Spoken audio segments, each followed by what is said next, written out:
Good evening. I'm Kelli Richards, CEO of the All Access Group and the host of All Access Radio. I've spent 20 years creating innovative alliances in the music industry and driving the convergence of music, entertainment, and technology among labels, technology companies, established musicians, and others. Tonight's guest on the show is my good friend and colleague, Dave Kusek. By way of introduction, Dave is a digital music pioneer himself, an author, businessman, and entrepreneur. Dave is vice president at Berklee College of Music and CEO of Berklee Music, the world's largest online music school. Dave helped to develop the MIDI interface, was co-inventor of the first electronic drums, snare, and founder of Passport Designs, one of the very earliest music software companies.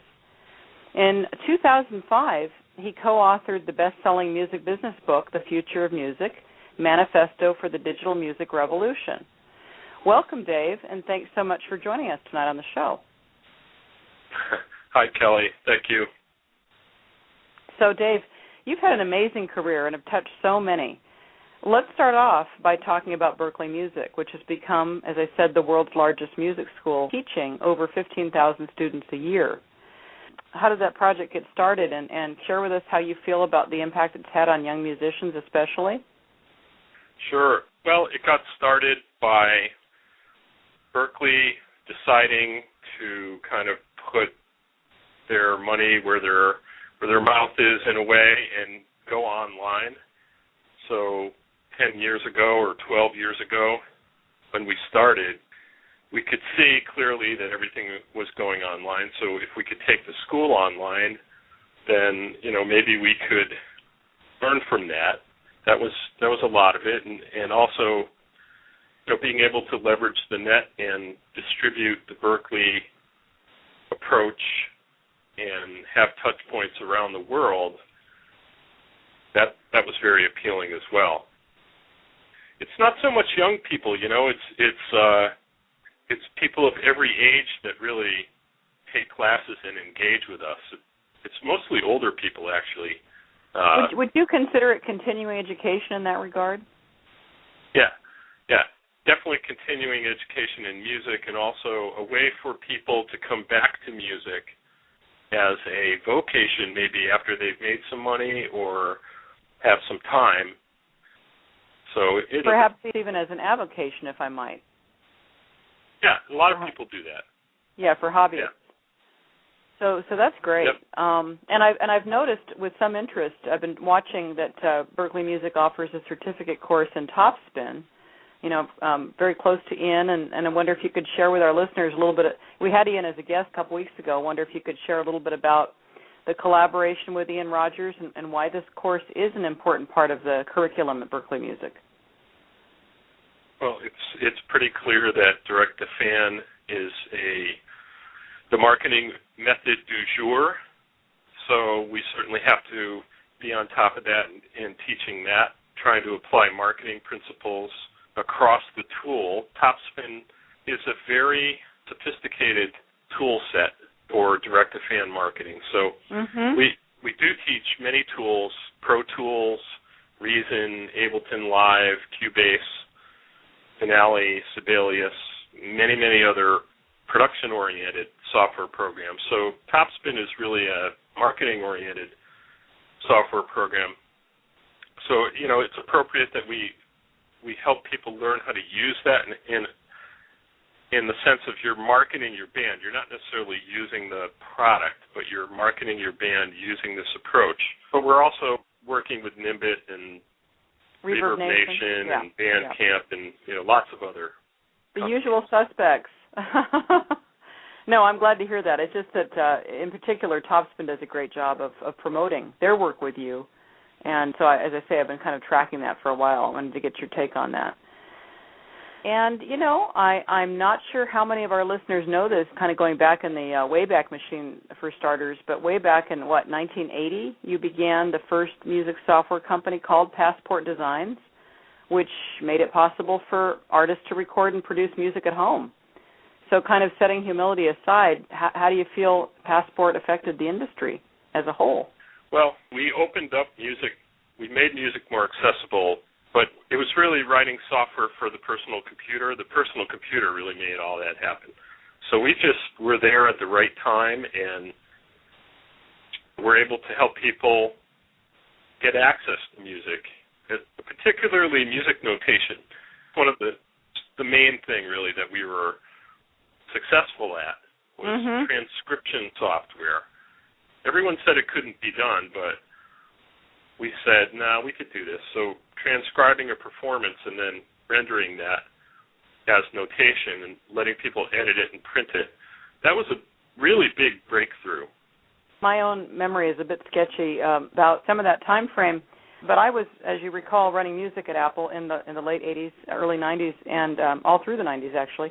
And Passport was certainly one of our prized developer partnerships to really, make that a complete solution. Of course, as was DigiDesign with Pro Tools, to enable artists to be able to record directly from home and liberate them from being confined to expensive hourly rates at studios. So my hat's off to you for the work that you did with Passport. I didn't want to leave that out of our discussion tonight. So, well, Dave, talk about we talked about the past. Now we're going to jump to the future. I'd love to hear some of your insights, and we know you're very prolific. You blog quite a bit. Talk about the future of digital music a bit, if you would, with the role of labels changing almost daily, the major record labels.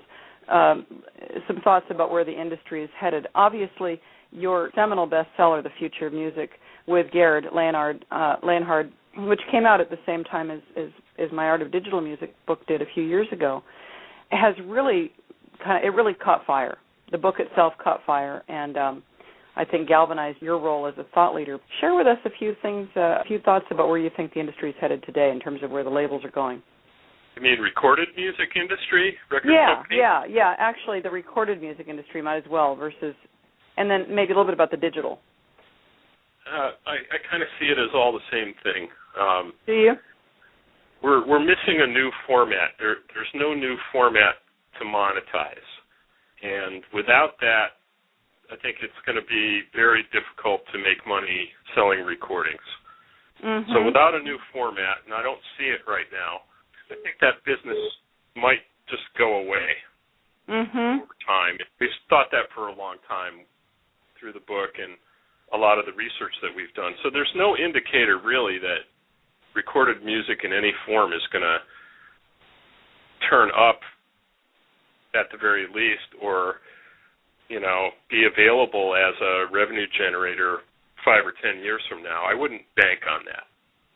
We need a new format. If we had a new format that, was valuable enough and hard to come by and connected in some way that we haven't quite conceived, then recording might have a future. But it may very well be that recorded music was an anomaly in time. You could make money for 70 or 80 years and then or maybe 100 when it's all over. Yep. And then it will be gone. Yeah. I follow that logic, and, obviously we don't have the time tonight to go into the discussion I would love to have with you about fidelity issues, because I believe if the audience out there cared enough about fidelity, that might make an argument to stick with a physical format. But even then, that would be a little bit thin because so much of technology is closing that gap. But that's a little bit more philosophical on the audio fidelity issue versus compressed MP3s. Well, it clearly has to get better. The quality, not just along the kind of audio dimension, the audio sound quality, the fidelity, the resolution, but it has to become more interesting, perhaps from an interactive, mode or a way of sharing and associating with the music that we haven't quite come up with. There has to be a value add there. Yeah. That's what it was always all about, convenience. You had the CD, you had the record or whatever. You could pop it in and play it. So we need that sort of convenience in the new age, and I don't know exactly what it's going to be. Well, maybe it's yet to surface in the crystal ball. Yeah. So we have to kind of play that one out a bit.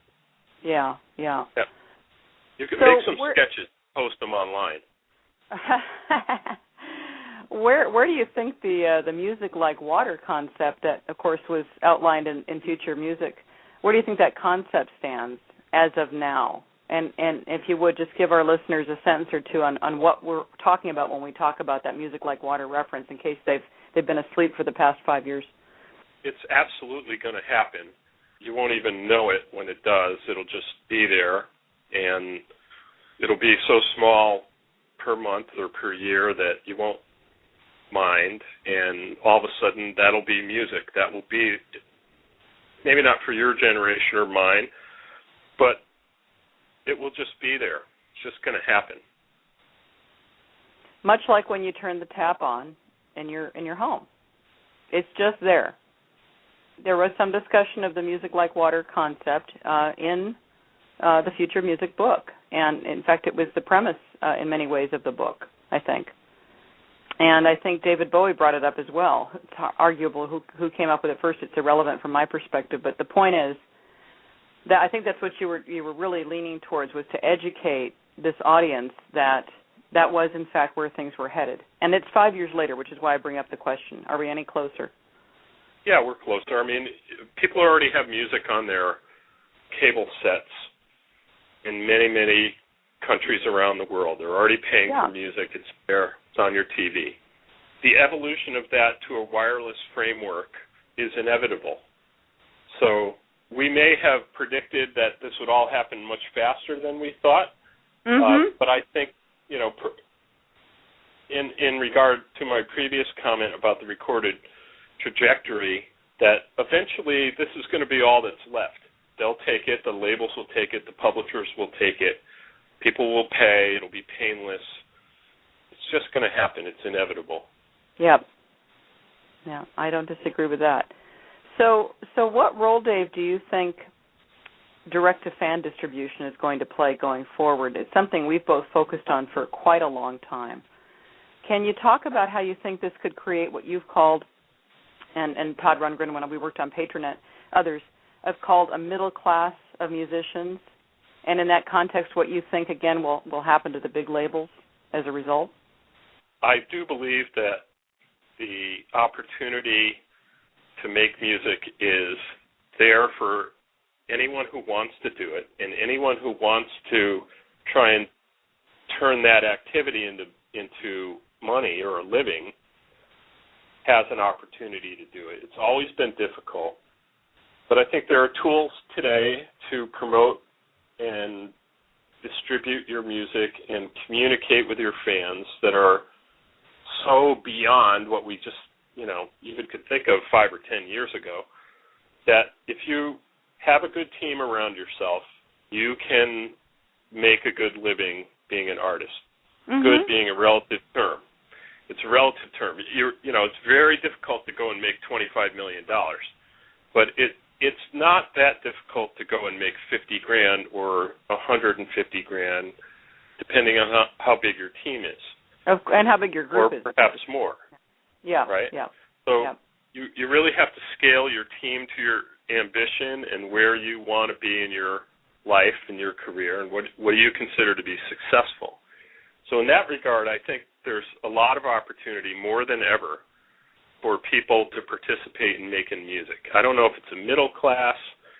Maybe that was an early way we described this, but I think it's more accessible. You're not going to, it's more difficult than ever to grab that brass ring and,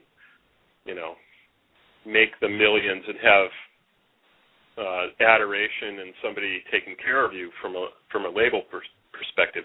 Very difficult.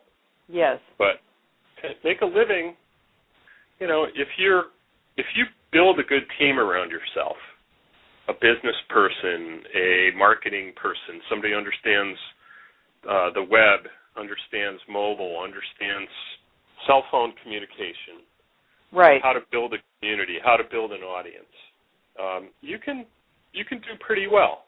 I think the notion is that you, when we talk about so-called middle class, at least as we've defined it in the past, it was if you didn't have a big label and you weren't dealing with past math where it was 90-10 to the label, that you flipped the equation to the artist. That was the premise of Patronet back in the day that Todd and I created. the artist would pocket 90-10 or 80-20, and in that regard, make a living off of a smaller audience because they were keeping more of the proceeds. Even easier today with email and Twitter and... You bet. You bet. I mean, and Topspin and all the other tools that exist. Yeah. That's what was missing when we first started talking about it as a high concept 15 years ago. Now the tools are there to actually create that vision becomes a reality. I think we both agree that direct-to-fan distribution is going to play a huge role going forward. In fact, it already is. I agree, yeah. And I think it'll become more sophisticated. It's really direct marketing. Direct marketing has been around forever. It's very That's right. sophisticated, and now you're just applying those techniques to music. But at the same time, you have the whole social media landscape shifting and all these communication tools and the ability to reach one to, a few in a very targeted way, or one to, many in a more broad way. You have all those options now that you didn't really have affordably even 3 or 4 years ago. That's right, and that's a good segue to social media, which of course didn't exist much more than that. And I know you're very active on social media yourself, so maybe tell the listeners a little bit about what role you see social media playing for artists as time goes by. Well, I think it's a great way to distribute your music, to distribute information about yourself and what you're up to communicate directly with people if you have the time for that, or if you set up a structure that lets that happen. It's a way to connect on a local level with people far more easily than any other way you could do it. Again, direct marketing techniques applied in the modern era. I mean, I could go find everybody in Chicago when I go there and, either meet up or have a meet and greet or come to my show or tell your friends, have a contest, whatever it is. Mm-hmm. I mean, that's great. And I think in that regard, I would almost say it's a critical component to your marketing strategy to be extremely active on social media as an artist at whatever level you are, for all the reasons you just described.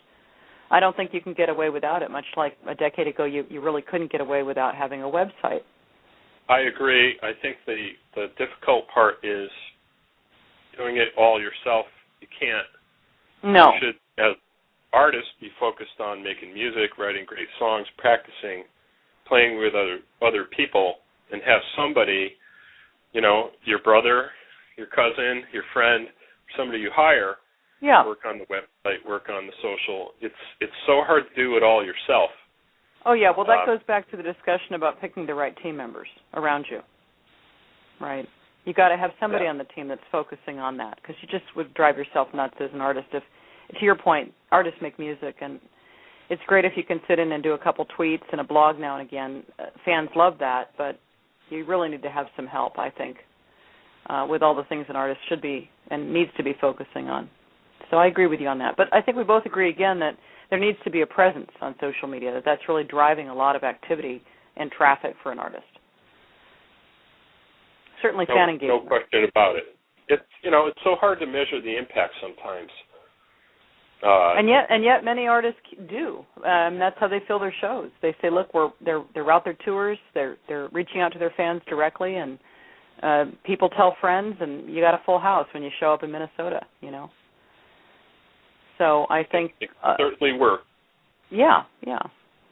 So Dave, share a little bit, if you would, about the Rethink Music Conference that you're putting together in April in Boston. What are some of your big goals for this event?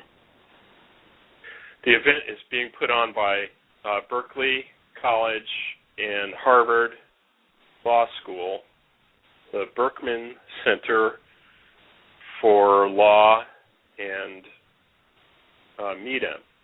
Mm-hmm. So those entities are putting it on, and the idea is to host a conference where people can brainstorm on kind of what's next in music, rethinking what is music, what's the music biz, how are we going to all survive? What are the job opportunities out in the future going to look like? That's the idea. Now but you and I personally, both. I'm looking forward to going to it. I'm not really running it. I'm just going to it. No, I follow. But you and I both attend a number of industry conferences year-round and participate in quite a few. What would you say sets this one apart? Well, it's early to say because it's hasn't happened yet. But it's the first annual, I guess, huh? Well, I hope so. And okay, it's the first time around. It's the first time around, and if it's a really good question because there are so many conferences, and I'm not sure exactly what they have planned, but I would hope by focusing on the business models, the copyright, the kind of policy changes that have to occur or might occur. Maybe this will have a unique niche. We'll see. I certainly hope so, yeah. I do, because I think there are so many events that they really do need to do a better job, in my humble opinion, of differentiating themselves so that there's real value add for everybody. There's a lot of work to do, so slicing off a piece of it is certainly a reasonable idea. Absolutely, absolutely. So tell us a little bit about the music industry business model competition that the Berklee Music School is sponsoring. What does this contest hope to accomplish, and have you chosen the winners yet? I believe they put up a $50,000 prize for the winner, and you have to submit a business plan. I know there's, I think, a couple hundred people have submitted already. Is there a link folks can go to check that out? Yeah, it's rethink-music.com. Yeah. And on that site, there's all the information. And they're calling for papers, and they're also calling for business plans or business models. The idea is to try and think about, okay, what are different ways to structure things and to make money in the space that, maybe aren't traditional or currently being done. They're trying to find something new. Some things that might be out of the box. Let's hope so. I don't know. Yeah. I'm anxious to see, what happens. Yeah, hope springs eternal. So, Dave, talk to us more about one of your new ventures, Merch Love, the great collaboration you built there. Well, actually found this company earlier this year, and they're submitting their plan to the Rethink competition. Who knows? But I think it's very interesting. I mean, given our discussion about recorded music, merchandise is an interesting product in that you can't readily digitize it yet. It's, it's branding and marketing by nature. It is something that's been a proven cash generator for bands for years. Sometimes it's the only way a band can make money. So by taking merchandise kind of into the digital age, these guys have come up with ways of marrying creative designers with bands, with their fans, so that, you can go beyond the black T-shirt. Yeah. They've got things that you can wear in terms of jewelry, in terms of things that can kind of integrate into your life. And the idea is to open up concept of merchandise much more broadly by kind of letting social interaction happen. So creative designers are creating product. Bands are licensing their logos and their IP and their photos, their lyrics, other stuff into that community. And then the fans of the bands primarily curate and decide, okay, that's pretty cool. Yeah. So, they've found things like, crazy stuff, that dog collars and shoes that haven't been done before, and scarves, and belts, and suspenders, and garter belts. Wow. Although Kiss probably did that a while ago. Probably. I mean, just all kinds of crazy shit. And the idea is to see what can happen with merch when you kind of put social interaction and creative design together with it and let people kind of create, sort of like Etsy for musical merchandise. Yeah, well, I think it's a powerful concept. Anything that involves the fan interactively. And, you know, it allows you to flush up some unknown talent that really knocks it out of the park for an artist. Maybe the person out there that designs the next logo, like the tongue for Rolling Stones. You would never know who's out there if you're limited to your small group. So I think it's got great potential. Well, I think that's a great point, Kelli. That you know, a lot of merch comes from people you know. You know, your sister-in-law who's a designer, or you know, your roommate or something creates your logo as a band, and I think that in some ways has limited the impact of bands as brands into the marketplace. So I think a lot of exploration to be done there. Who knows what people will come up with. Well, and once again, the most important thing it does, even if there isn't an out-of-the-park home run there, is it galvanizes the artist-to-fan engagement and creates that interactivity, which I think is super important. So just a couple more questions with the time we have, Dave. I'm curious, you have another book in the pipeline? No. It's hard enough to keep up with everything that's happening at the moment, so no. I think the Future of Music book stands on its own and is still incredibly relevant. I get emails from people pretty much every week who have just, they're new to the book. So I think we still have a ways to go with it.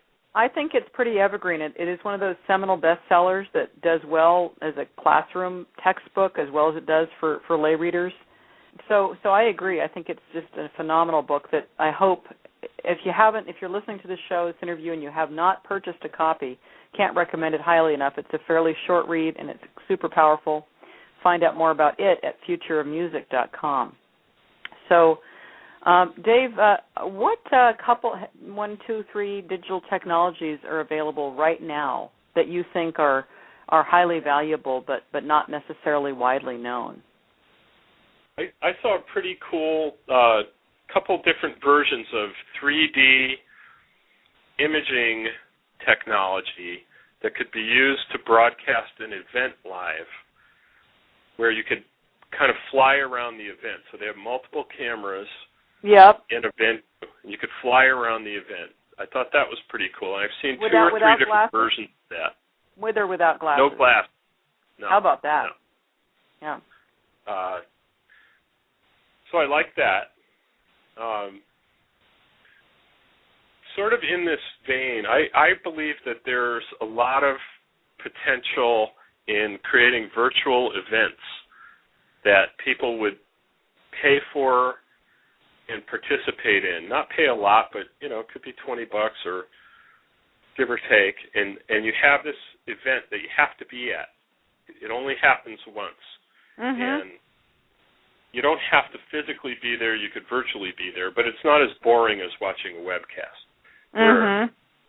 You're not like a second-class citizen to the event. You're a first-class citizen to the event, and it's online by default. Maybe there is no on-the-ground version of it. I think there's a lot of potential there to expand the definition of an event, a musical event, and grow revenue in that category. I think there's a lot of opportunity there. I agree with you. In fact, I helped to launch a company a few years ago called Virtual Venues Network, which was very similar to that notion, where a band would roll through town, say you didn't get your ticket, it was sold out, and so the week after, you went down with your friends and saw it at the local movie house on the big screen, and it was the second best thing. Something like that. I want to try and make it the first best. There's got to be a way to make it better and more exciting and more accessible using technology. I think, there's a place for both, but why not be the thing that people want to go to as opposed to the consolation prize? Got it. Yeah. Good. Both good ideas. I like them. So, in the interest of honoring your time, I want to wrap up by quoting a comment made recently by Alan Bargfried, one of the organizers. I think that's how you say his name, Bargfried. And that's one of the organizers of Rethink Music, and ask for your thoughts. Alan's comment went like this. Plato once wrote that courage is knowing what not to fear, an astute remark that can be applicable to almost anything. It's quite relevant to the music industry's decade-long battle with technology. And he goes on to ask, can the industry have the courage to move forward without fear? Can the industry embrace change and find a way to grow itself to larger than it's ever been? So, as one of the thought leaders in music and technology, Dave, what would your response be to something like that? I think if you're willing to let go of a statically recorded performance on a piece of plastic as the definition of music, and to a certain extent, if you're willing to let go of the scenario where I go to a show and I sit in a seat and I watch the show as a definition of music. If you're willing to let go of those and think about what it could be, what else it could be, then you got a shot. Yeah. Yeah. I would have to agree. Take off the blinders. So on that note, I want to thank you very much for joining us tonight. It's always a pleasure to talk to you, Dave. You've got great insights, and you've got some wonderful projects going on. So I wish you continued success, and I look forward to continuing to chart your progress. Thanks, Kelly. Thanks very much. And thanks to our listeners for joining us tonight. I wish everybody a good night.